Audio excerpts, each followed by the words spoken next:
benefit of their living descendants. 5. Killing the sacred bear. Doubt also hangs at first sight over the meaning of the bear sacrifice offered by the Aino or Ainu, a primitive people who are found in the Japanese island of Yeso or Yeso, as well as in Sakhalin and the southern of the Kuril Islands. It is not quite easy to define the attitude of the Aino towards the bear. On the one hand they give it the name of Kamui or God, but as they apply the same word to strangers, it may mean no more than a being supposed to be endowed with superhuman, or at all events extraordinary powers. Again, it is said that the bear is their chief divinity. In the religion of Aino, the bear plays a chief part. Amongst the animals, it is especially the bear which receives an idolatrous veneration. They worship it after their fashion. There is no doubt that this wild beast inspires more of the feeling which prompts worship than the inanimate forces of nature, and the Aino may be distinguished as bear worshippers. Yet, on the other hand, they kill the bear whenever they can. In bygone years, the Aino considered bear hunting the most manly and useful way in which a person could possibly spend his time. The men spend their autumn, winter, and spring in hunting deer and bears. Part of their tribute or taxes is paid in skins. They subsist on the dried meat. Bear's flesh is indeed one of their staple foods. They eat it both fresh and salted, and the skins of bears furnish them with clothing. In fact, the worship of which writers on this subject speak appears to be paid chiefly to the dead animal. Thus, although they kill a bear whenever they can, in the process of dissecting the carcass they endeavour to reconciliate the deity, whose representative they have slain by making elaborate obeisances and deprecatory salutations. When a bear has been killed, the Ainu sit down and admire it, make their salams to it, worship it, and offer presents of inao. When a bear is trapped or wounded by an arrow, the hunters go through an apologetic or propitiatory ceremony. The skulls of slain bears receive a place of honour in their huts, or are set up on sacred posts outside the huts, and are treated with much respect. Libations of millet beer and of sake, an intoxicating liquor, are offered to them, and they are addressed as divine preservers or precious divinities. The skulls of foxes are also fastened to the sacred posts outside the huts. They are regarded as charms against evil spirits, and are consulted as oracles. Yet it is expressly said, the live fox is revered just as little as the bear.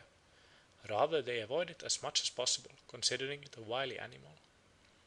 The bear can hardly, therefore, be described as a sacred animal of the Ainu, nor yet as a totem, for they do not call themselves bears, and they kill and eat the animal freely.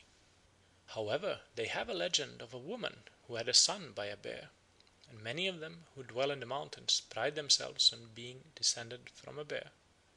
Such people are called descendants of the bear, Kimun Kamui Sanikiri, and in the pride of their heart they will say, "As for me, I am a child of the god of the mountains. I am descended from the divine one who rules in the mountains," meaning by the god of the mountains no other than the bear.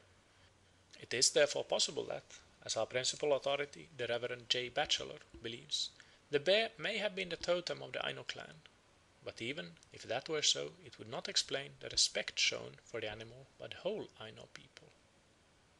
But it is the bear festival of the Aino which concerns us here. Towards the end of winter, a bear cub is caught and brought into the village. If it is very small, it is suckled by an Aino woman, but should there be no woman able to suckle it, the little animal is fed from the hand or the mouth. During the day it plays about in the hut with the children and is treated with great affection. But when the cub grows big enough to pain people by hugging or scratching them, he is shut up in a strong wooden cage, where he stays generally for 2 or 3 years, fed on fish and millet porridge, till it is time for him to be killed and eaten.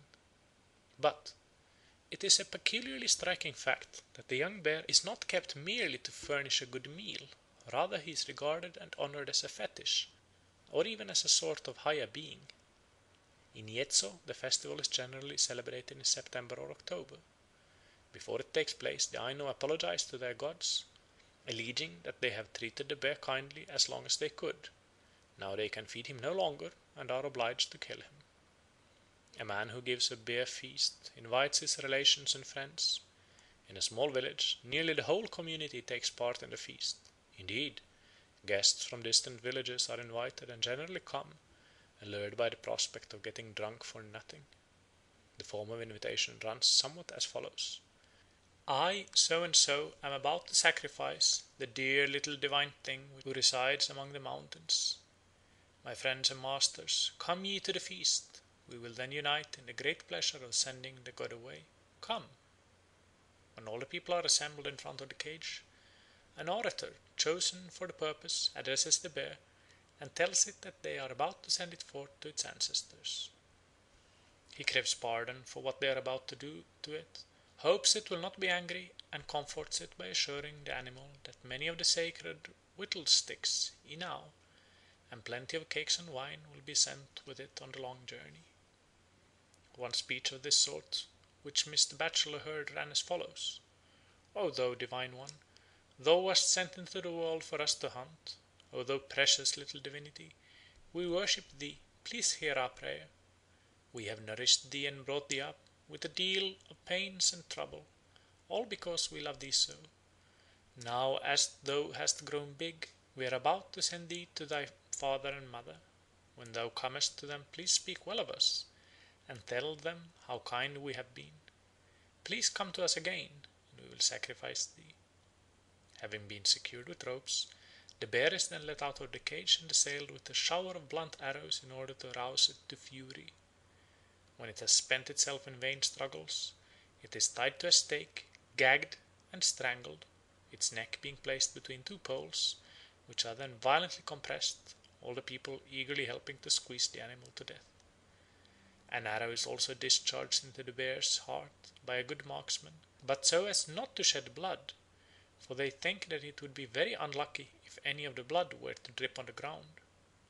However, the men sometimes drink the warm blood of the bear, that the courage and other virtues it possesses may pass into them, and sometimes they besmear themselves and their clothes with the blood in order to ensure success in hunting. When the animal has been strangled to death, it is skinned and its head is cut off and set in the east window of the house, where a piece of its own flesh is placed under its snout, together with a cup of its own meat, boiled, some millet dumplings, and dried fish. Prayers are then addressed to the dead animal. Amongst other things, it is sometimes invited, after going away to its father and mother, to return into the world in order that it may again be reared for sacrifice. When the bear is supposed to have finished eating his own flesh, the man who presides at the feast takes the cup containing the boiled meat, salutes it, and divides the contents between all the company present. Each person, young and old alike, must taste a little. The cup is called the cup of offering, because it has just been offered to the dead bear.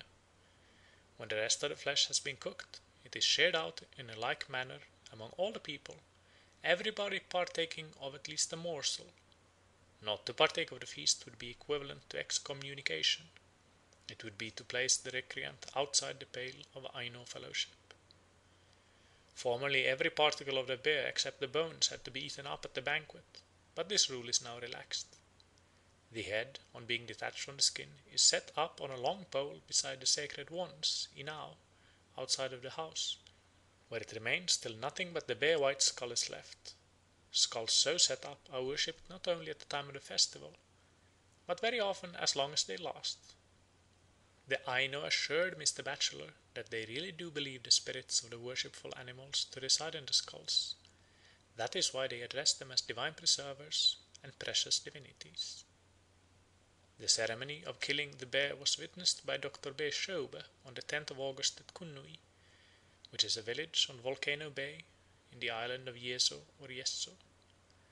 As his description of the rite contains some interesting particulars not mentioned in the foregoing account, it may be worthwhile to summarize it.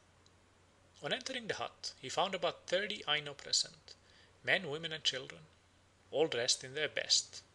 The master of the house first offered a libation on the fireplace to the god of the fire, and the guests followed his example. Then a libation was offered to the house god in his sacred corner of the hut. Meanwhile the housewife, who had nursed the bear, sat by herself, silent and sad, bursting now and then into tears. Her grief was obviously unaffected, and it deepened as the festival went on. Next the master